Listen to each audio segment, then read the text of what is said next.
வணக்கம் உறவுகளே, நீங்கள் இப்போ பார்த்துட்டு இருக்கிறது என்கேடி விலாக். இன்றைக்கு நாங்கள் கோழி பிரட்டல், அதாவது நாட்டுக்கோழி பிரட்டல் எப்படி செய்கிறதுன்ட்டு இன்றைக்கு பார்க்க போகிறோம். எங்களோட சேனலுக்கு முதல் வர்றீங்கன்னா மறக்காமல் சப்ஸ்கிரைப் பண்ணி விடுங்க. அப்படியே அந்த பெல் பட்டனையும் கிளிக் பண்ணிங்கன்னா நாங்கள் போடுற எல்லா வீடியோவும் உங்களுக்கு நோட்டிஃபிகேஷனாக வரும். தொடர்ந்து பார்க்கக்கூடிய மாதிரி இருக்கும். வாங்க இன்றைக்கி நாட்டுக்கோழி பிரட்டல் என்ன மாதிரி செய்கிறேன்ட்டு பார்ப்போம். கருவா எடுத்திருக்கோம், பச்சை மிளகாய், அடுத்ததாக கொஞ்சம் பெருஞ்சீரகம், மிளகு,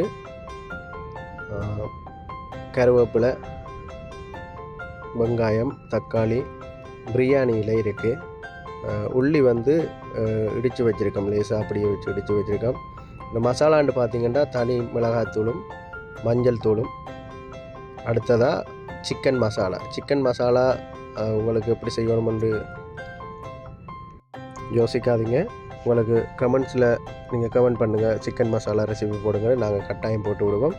அடுத்ததாக இவ்வளவு தான் நாங்கள் எடுத்து வச்சுருக்கோம். கருவேப்பிலை ரொம்ப இருக்குது. வாங்க அடுத்து என்ன மாதிரி ஸ்டார்ட் பண்ணி இந்த நாட்டுக்கோழி பிரட்டல் வந்து செய்யலாம்னு பார்க்கலாம். நாங்கள் எடுத்திருக்கோம் 1 கிலோ சிக்கன் எடுத்திருக்கோம். பார்த்திங்கன்னா தெரியும், ஒரு ஆக சின்னதாகவும் இல்லாமல் ஆக பெரிதாகவும் இல்லாமல் ஒரு அளவுக்கு கட் பண்ணி வச்சுருக்கோம். உங்களுக்கு தேவையான அளவு கட் பண்ணிக்கொள்ளுங்க. உள்ளி வந்து இடித்து வச்சுருக்கோம். உள்ளியை வந்து அப்படியே தோலோடு இடித்தா ஒரு சுவையாக இருக்கும். தக்காளி சின்னதாக கட் பண்ணி வச்சுருக்கோம்.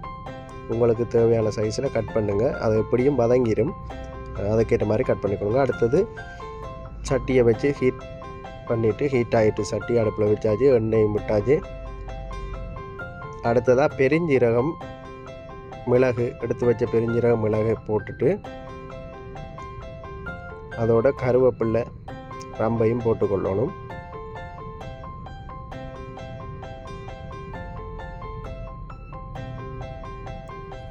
ரம்பையை கையால் வந்து பிச்சு போடுங்க, அப்போ தான் நல்ல வாசமாக இருக்கும். பிரியாணியில் வந்து பார்த்திங்கன்னா ஒரு சின்ன சைஸில் எடுத்துருக்கோம், ஒரு கணக்கான சைஸில் ஒரு 3-4 பிரியாணியில், அதாவது கருவா இலைன்றும் இதை சொல்லலாம். நாங்கள் பிரியாணி இலைன்றும் சொல்லுவோம், கருவா இலைன்றும் சொல்லுவோம். அடுத்ததாக கருவாப்பட்டை என்னத்துக்காகண்டா அந்த ஒரு சிக்கன் பிரட்டல் சாப்பிடக்கு ஒரு திகட்டாத ஒரு வாசனை ஒன்று வரும், அதுக்காக இதை கொஞ்சம் வதக்குவோம்.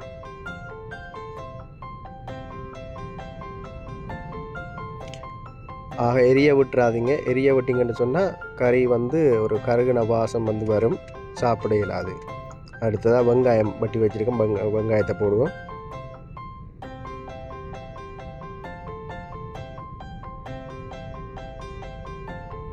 வெங்காயத்தையும் சேர்த்து வடிவாக வதக்குவோம்.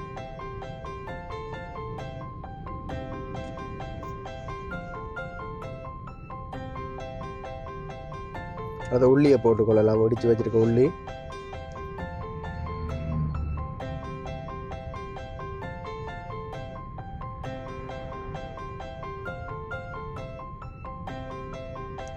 கொஞ்சம் வதங்கட்டுமே. பச்சை மிளகாய்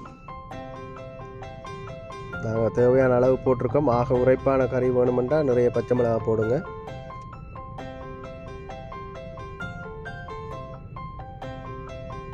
வடிவாக வதக்கி கொள்ளுங்க. எடுத்து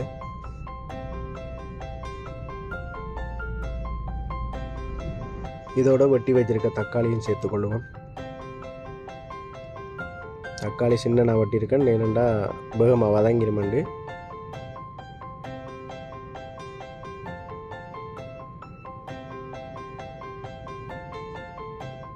அடிக்கடி கரண்டியால் கிண்டி கொள்ளுங்க, இல்லைண்டா அடி பிடிச்சிடும்.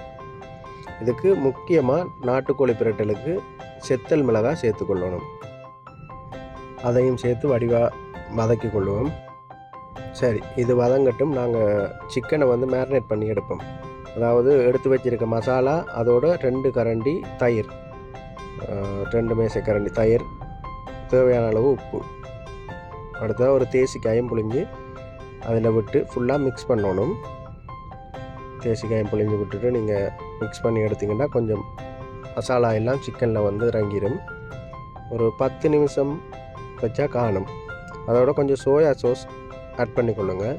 இது ஆப்ஷனல் தான், தேவையென்றால் ஆட் பண்ணுங்கள். இந்த சோயா சாஸ் ஆட் பண்ணிவிட்டு ஃபுல்லாக அப்படியே மிக்ஸ் பண்ணி எடுப்போம் சிக்கனில். நல்ல வடிவாக மிக்ஸ் பண்ணிக்கொள்ளுங்க. மிக்ஸ் பண்ணி ஒரு 10 நிமிஷம் அப்படியே மூடி வைங்க, மேரினேட் ஆகட்டும்.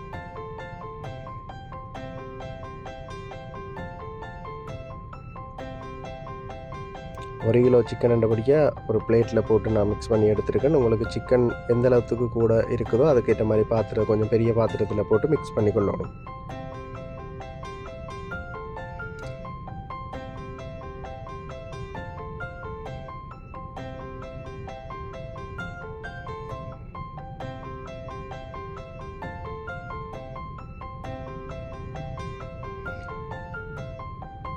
அடுத்ததாக 10 நிமிஷத்துக்கு பிறகு நாங்கள் இப்போ இதை போட்டுக்கொள்வோம்.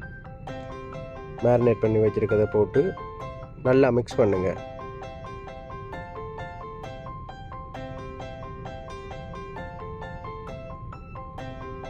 நல்ல வடிவாக ஃபுல்லாக மிக்ஸ் பண்ணிக்கொள்ளுங்க.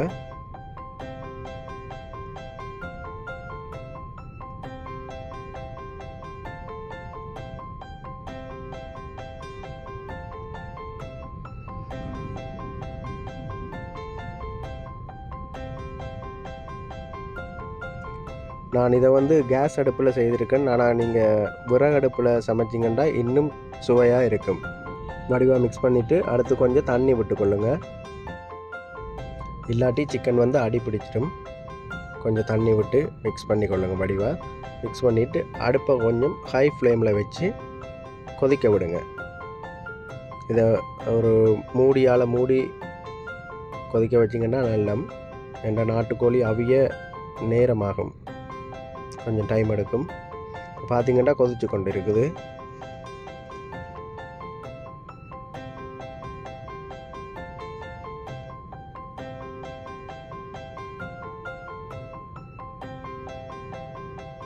கொஞ்சம் மிக்ஸ் பண்ணிக்கொள்வோம்.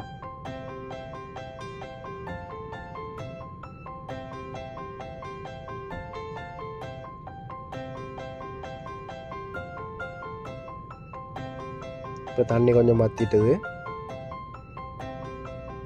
நல்லா அவிய விடணும். ஏன்னா நாட்டுக்கோழி ரஃப்பாக இருக்கும், எல்லாரும் கடித்து சாப்பிட்டு கொள்ள இல்லாது. ஓரளவு அவிஞ்சாதான் அது சாப்பிடக்கூடிய மாதிரி இருக்கும்.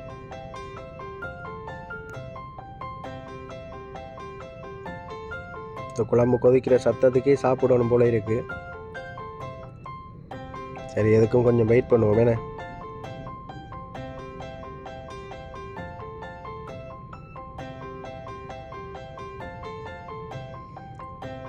நல்லா வத்திட்டுது. இதை விட இன்னும் பிரட்டலாக வேணுமெண்டா இன்னும் கொஞ்சம் வத்த விடணும்.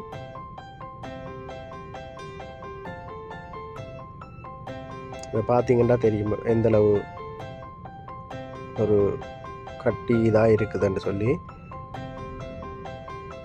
இதை விடவும் வத்த விடலாம். வத்த விட்டால் இன்னும் நல்ல ஒரு பிரட்டலாக இருக்கும். நான் இந்தளவு காணுமன்றதால அடுப்பை நிப்பாட்டுறேன். நீங்கள் உங்களுக்கு இதை விட இன்னும் பிரட்டலாக தேவையண்டா இன்னும் கொஞ்சம் நேரம் விட்டிங்கன்னா மிக்ஸ் பண்ணி விடணும். அப்படியே விட்டிங்கன்னா அடியில் பிடிச்சிடும்.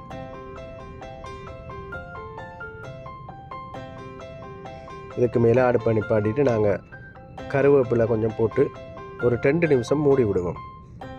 ஏன்னா அந்த பச்சை கருவேப்பிலையோட வாசம் அப்படியே ஃபுல்லாக கறியில் இறங்கும். மூடி விட்டால் நல்ல வாசமாக இருக்கும். கருவேப்பிலை வாசம் நல்லா இருக்கும்.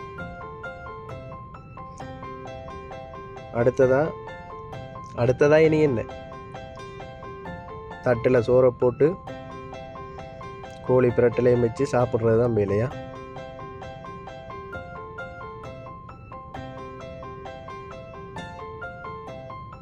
எப்படி இருக்குன்னு பார்த்தீங்களா. இதோட கொஞ்சம் புதினாவும் போட்டிருக்கேன். புதினா எல்லாருக்கும் பிடிக்காது, பிடிச்சவங்க கொஞ்சம் புதினா போட்டுக்கொள்ளுங்க.